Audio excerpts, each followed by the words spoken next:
एक समय की बात है, एक छोटा सा गांव था जो एक घने और विशाल जंगल के किनारे बसा हुआ था।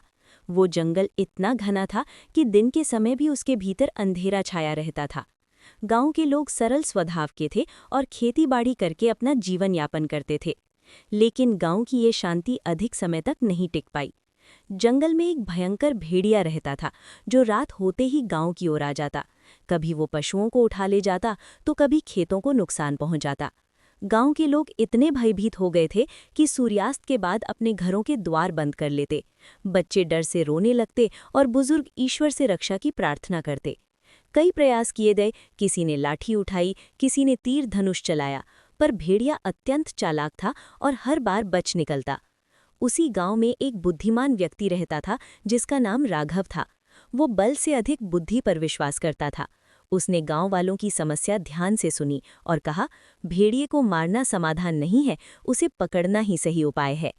राघव ने जंगल के किनारे लकड़ी और लोहे से बना एक मजबूत पिंजरा तैयार किया।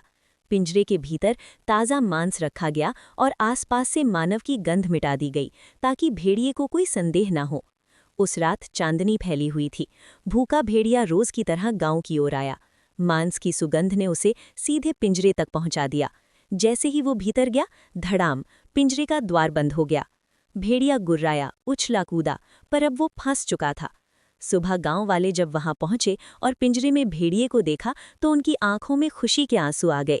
गांव फिर से सुरक्षित हो गया। राघव ने भेड़िए को जंगल के दूरस्थ भाग में छुड़वा दिया, जहां वो किसी को हानि न पहुंचा सके। इस प्रकार गांव वालों ने ये शिक्षा पाई कि बल से अधिक शक्तिशाली बुद्धि होती है।